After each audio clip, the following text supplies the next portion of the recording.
session number 13. We have probably two more beyond this even. I think last time I said two more sessions. Well, I was wrong. 3 sessions. It looks like we're looking at number 13 in Romans 11, verses 5 through 14. That's 10 verses, folks. That's more than the 4 last week, of course. We're entitled this little segment, Grace versus Law. And we're going to be looking at Romans again, 5 through 14. So let's begin by looking at verses 5 and 6 of Romans 11. So too, is Paul talking, at the present time there is a remnant chosen by grace. And if by grace, if it's chosen by grace, then it is no longer by works. If it were, grace would no longer be grace. And of course, when we're speaking of works, we're talking about maintaining the Mosaic law. If human works had value before God, at least a value with respect to salvation, God's freedom to choose would be limited by his obligation to repay. What am I saying? If you could earn your way into heaven, then it wouldn't have been God's choice for you to go to heaven. It would have been your own choice, your own effort. So, freedom to choose by God would be inconsistent with the notion of earning salvation by keeping the law, by works. Well, in verse 5, Paul said that in a like manner, Israel of that day had mostly rejected God's righteousness. Jesus is God's righteousness. Jesus is our righteousness. As a matter of fact, in the Old Testament, he is called, before he ever existed as a human, he was called Yahweh, our righteousness. Yahweh Tiskanu, or Diskanu, depends on how you want to pronounce it, but one of the names of God was Yahweh, our righteousness. But there was a remnant left, regardless of Israel's infidelity. There was a remnant left. And he was speaking, of course, of Jewish Christians like himself at this time, in the days of Amos and so forth. It would have been purely Jews who were faithful to God according to his sense of righteousness, who, like Abraham, would have their faith in him accounted as righteousness. So it is the righteousness of God that makes the difference, not your righteousness personally. One doesn't earn the right to be one of the remnant. Grace and works are mutually exclusive. You can't have both. Paul has said essentially the same thing several times. Let's go back to Romans 4:4, for example. Now to the one who works, his wage is not reckoned as a favor, as grace, but what is due. So if you earn it, you earn it. It's not a gift. 4:6, just as David also speaks of the blessing upon the man to whom God reckons righteousness apart from works. And that we found in the Psalms.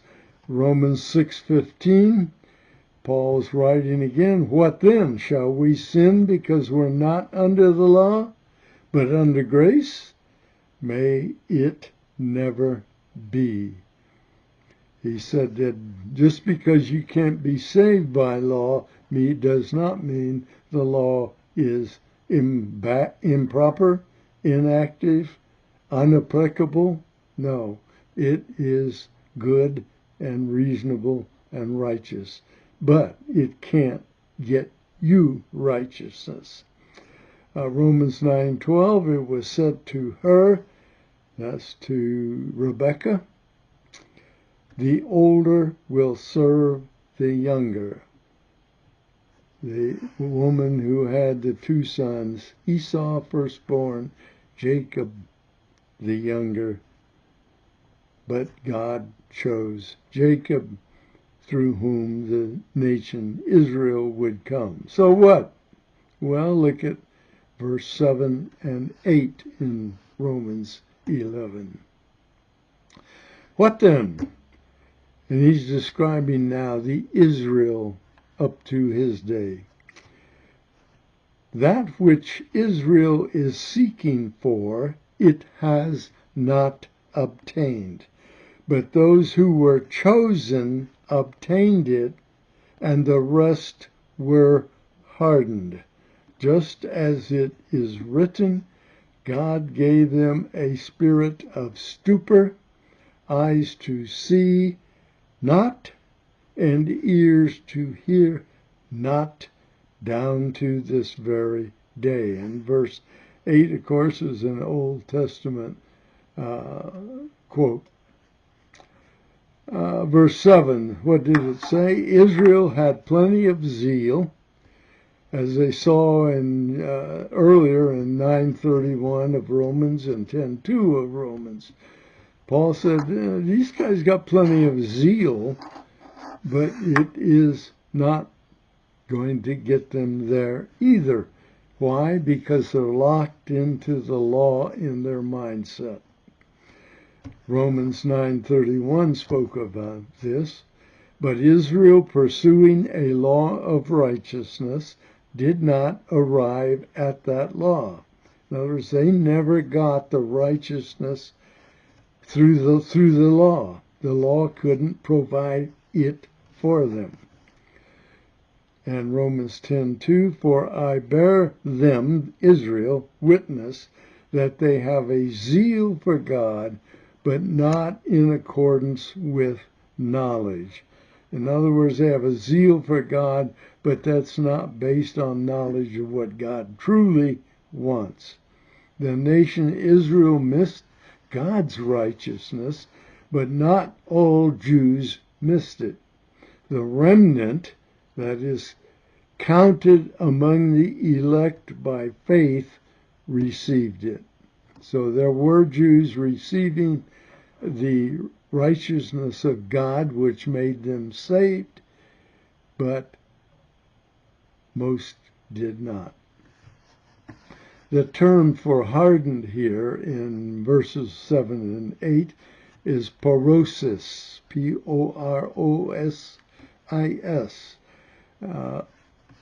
a term that implies some sort of overgrowth, a callus or a scar that overlays some area and decreases sensitivity, except to pain, perhaps. It can also be used to describe the result of prolonged mental habit.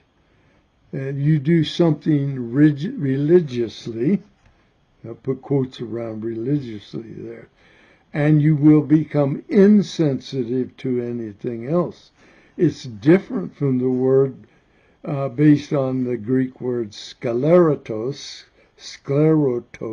S-K-L-E-R-O-T-E-S, which is used in chapter 9 to speak of hardening, which in that case was a stiffening or an obstinance. So there are two different kinds of hardening. One that is a natural result of habit. The other is an act of stiffening or obstinance, which also can be tied to your habit, your behavior. Paul was describing what happened to Israel when she persisted so long in a pattern of a works-oriented belief. For how many thousand years since Moses had they been trying to get righteousness, righteousness of God? They weren't worried. Actually, they weren't going after the righteousness of God. That was the difficulty. They were trying to earn and work up towards their own righteousness, thinking that if I do that, I'll be okay. The answer is sorry, no.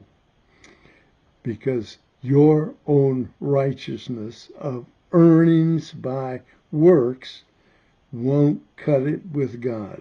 It takes God's personal righteousness, which you are given when you have faith in Jesus Christ, or you have faith in Yahweh as you knew him in the Old Testament.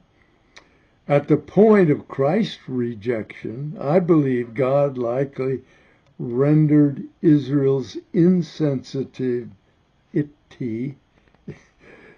God likely rendered Israel's insensitivity incurable, at least for the time being, and made it so that you want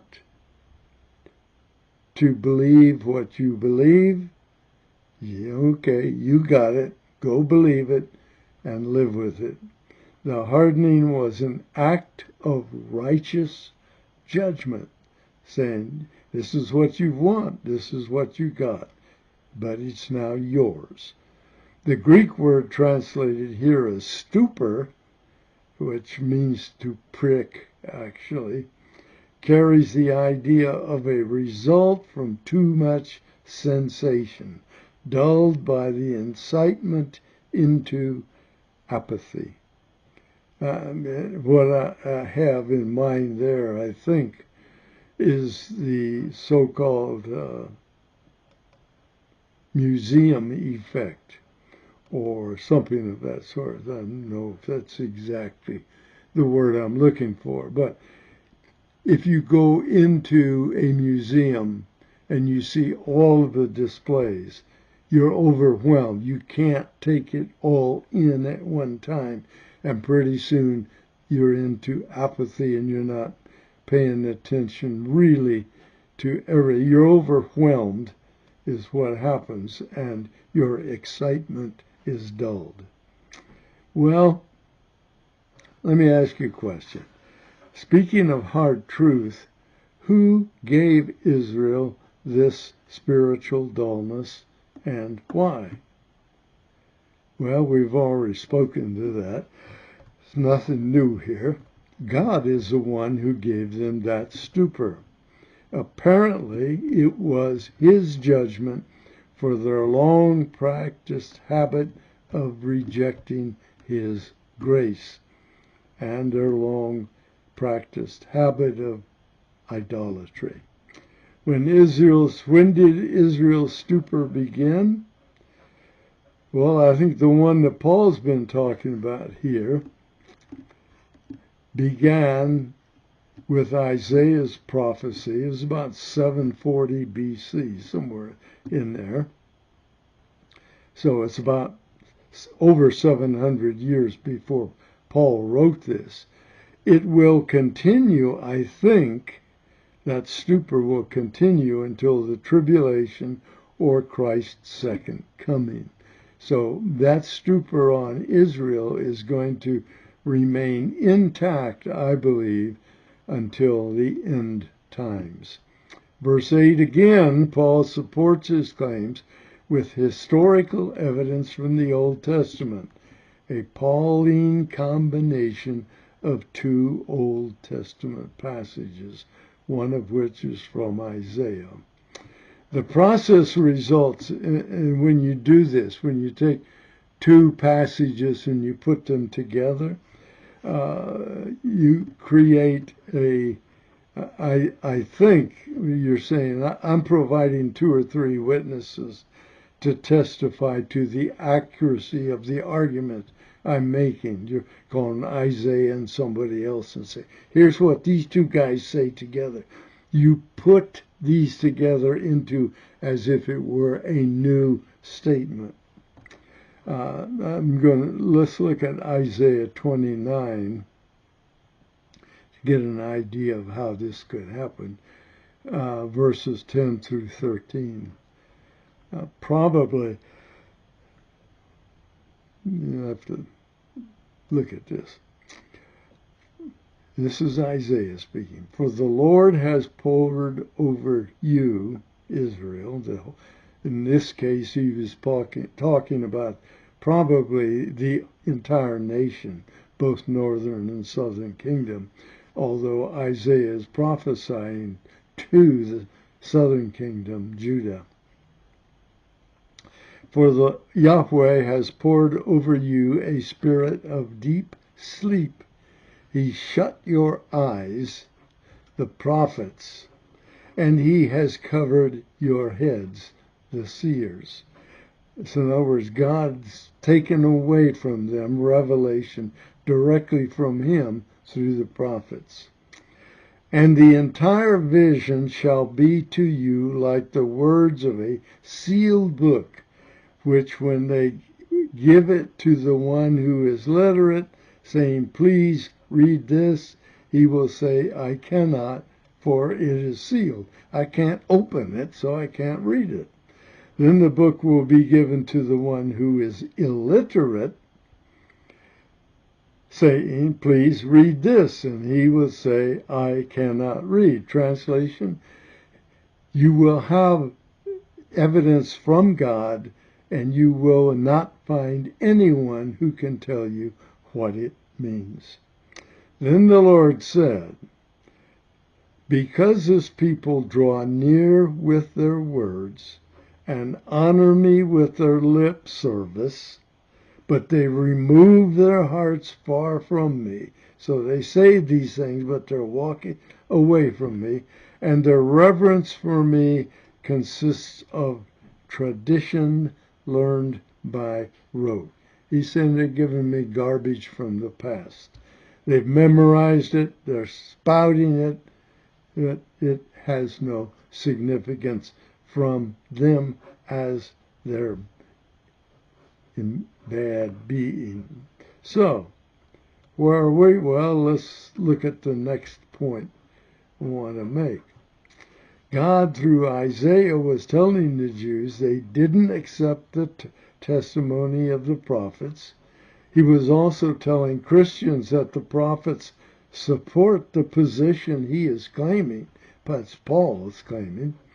And in 400 to 600 years early example, Moses told of the Jews existing and rejecting the testimony of experience, the testimony of the prophets. This time, Paul claimed Moses and the law as a witness on behalf of his argument. Let's go back to Deuteronomy 29 a moment, verses 2 through 6. And Moses summoned all Israel and said to them, you have seen all that Yahweh did before your eyes. You've seen it all, folks. In the land of Egypt, he did this in the land of Egypt to Pharaoh and all his servants and to all of Pharaoh's land. The great trials which your eyes have seen, those great signs and wonders, yet to this day Yahweh has not given you a heart to know, nor eyes to see, nor ears to hear. And I have led you 40 years in the wilderness. Your clothes have not worn out on you, and your sandal has not worn out on your foot. You have not eaten bread, nor have you drunk wine or strong drink, in order that you may know that I am Yahweh, your God. So he said all these things, they were put before your eyes, but you didn't understand them. Last week we saw a similar passage from Isaiah that was quoted by John in John 12 and by Jesus in Matthew 13. And this is Isaiah 6:9-10. And he said, Yahweh, go and tell this people, keep on listening, but do not perceive. Keep on looking, but do not understand. It says, keep on paying attention to what's happening in this revelation, what you see going on, but you're not understanding. Just go ahead on that path if you want. Render the heart of this people insensitive, their ears dull, and their eyes dim. He's telling them, look, what you're doing now, you're going to end up that way in a fixed state. Lest they see with their eyes, hear with their ears, and understand with their hearts. It says, unless you actually reversed all of that, and you would then return and be healed. He said, but since you don't, since you're going to continue, just as you are, you will get hardened, you get seared, you get dull, and you're going to be stuck where you are. And that's exactly what Paul's been accusing them of. You've been doing this so long, you're now hardened, you're stuck. Paul's implying that 8 years later, things are still the same with the Jews as they were in Moses' days.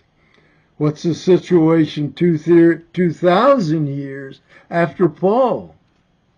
It's the same, folks. It has not changed.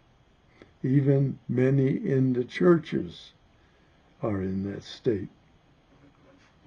Well, let's move on to Romans 11, verses 9 and 10.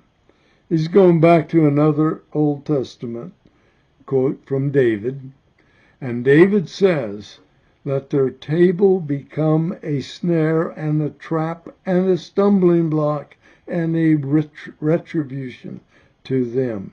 Let their eyes be darkened to see not, and bend their backs forever. This is through someone who acted traitorously with respect to him. And in verses 9 and 10, as if the two witnesses of Isaiah and Moses weren't enough, he's bringing in David. Now he's brought 3 Old Testament witnesses to what he is saying, the truth of what he is saying, David being the third. Let's look at Psalm 69, verses 22 and 23, where David made the claim that Paul just quoted. May their table before them become a snare, and when they are in peace, may it become a trap. May their eyes grow dim so they cannot see, and make their loins shake continually. You will notice that Paul did not quote it verbatim.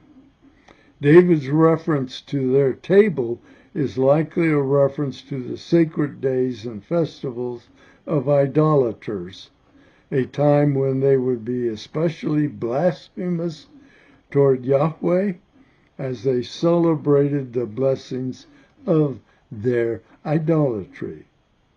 I don't know what they would be, but they thought there would be some.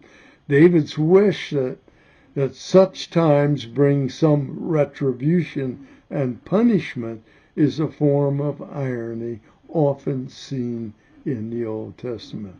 David was not opposed to saying such things about those who were not faithful and to his enemies. Break your teeth, Lord. They're trying to kill me.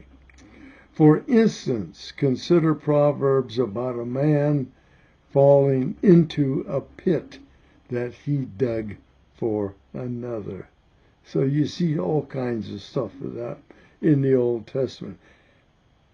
It's interesting that Paul chose to add stumbling block to his quotation, probably to link with what he had said earlier in chapter 9.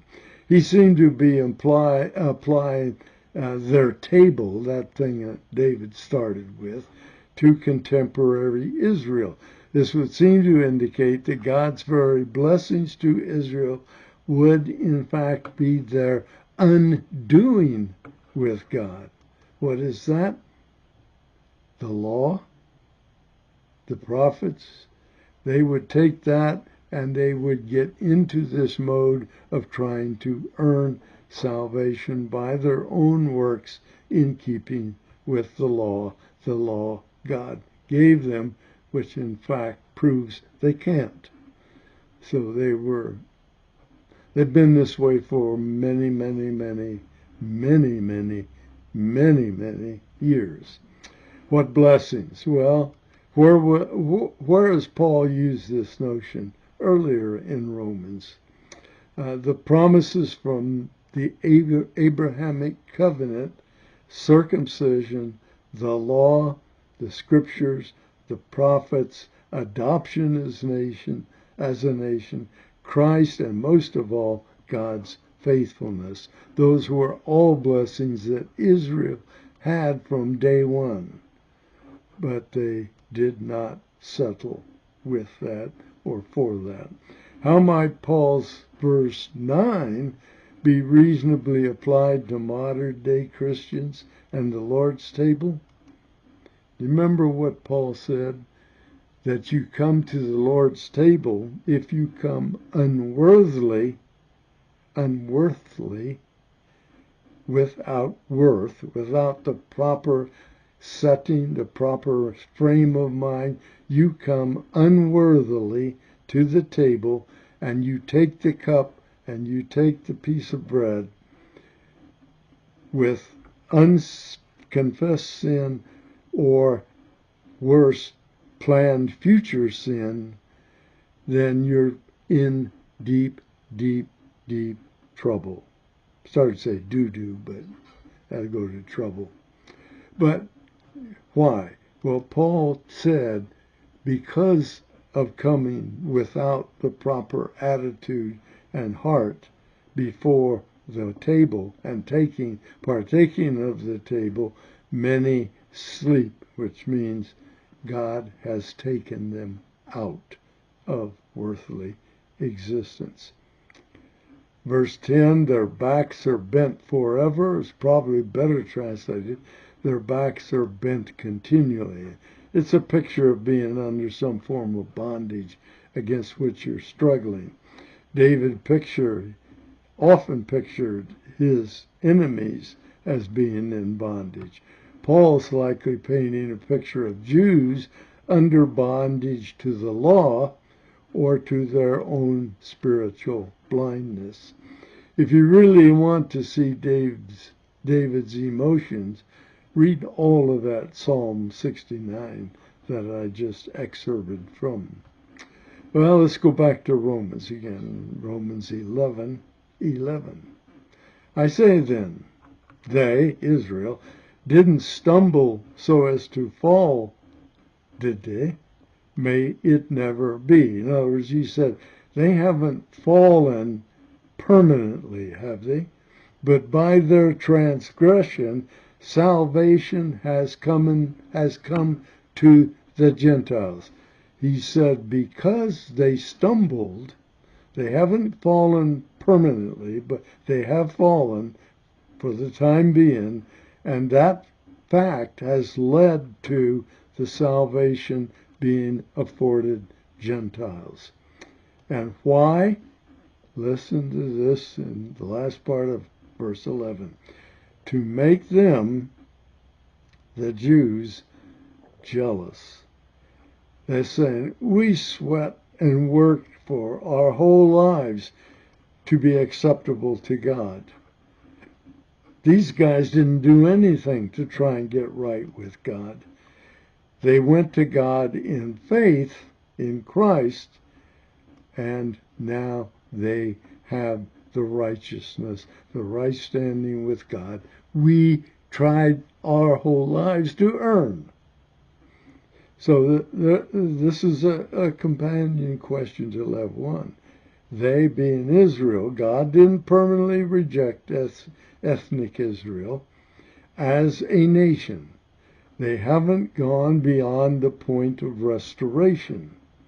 The quote, the last half of verse 11, is one we looked at last week from Deuteronomy 32:21 and Romans 10:19. What is one of the reasons that God predestined Gentiles to salvation during this particular period? Let's give you two reasons. First, Paul said it was to make a wayward Israel envious and to bring them back to himself. So this is God still telling Israel, I love you guys, I want you back, but you're going to have to make some changes. Second, because I've thrown out the Mosaic covenant and replaced it with the new covenant, which I told you about back in Jeremiah and Ezekiel. This is not new. You should know that the conditional covenant, the Mosaic, was going to be replaced by an unconditional covenant that will be eternal. Second, God is showing Israel that he is sovereign, and he will bring into his family whosoever he wishes. Because remember, that was a thing that the Jerusalem church had to wrestle with, and they did in Acts 15 at the so-called Jerusalem Council, where Paul came in and said, no, the Gentile does not have to become a Jew. The Gentile simply has to come to Christ in faith. Peter backed him up because of Peter's experiences with the Samaritans who believed and with Cornelius and his group of Romans who believed. So he's saying all those things are set to give you an example of how you can return. In a moment, Paul is going to remind us that God has used Israel's stumbling very much to the benefit of the Gentile. He's also already made it clear that that was the opening point for Gentile salvation. Now, verse 12, if their transgressions, that's Israel's transgression, is riches for the world, and their failure riches for the Gentiles, if that is a rich blessing to the world and to Gentiles in particular, how much more will their fulfillment be riches? So he's saying that it is true. Their transgressions are used against them for the time being to bring Gentiles and the entire world into fellowship with God, those who choose to, who will accept it.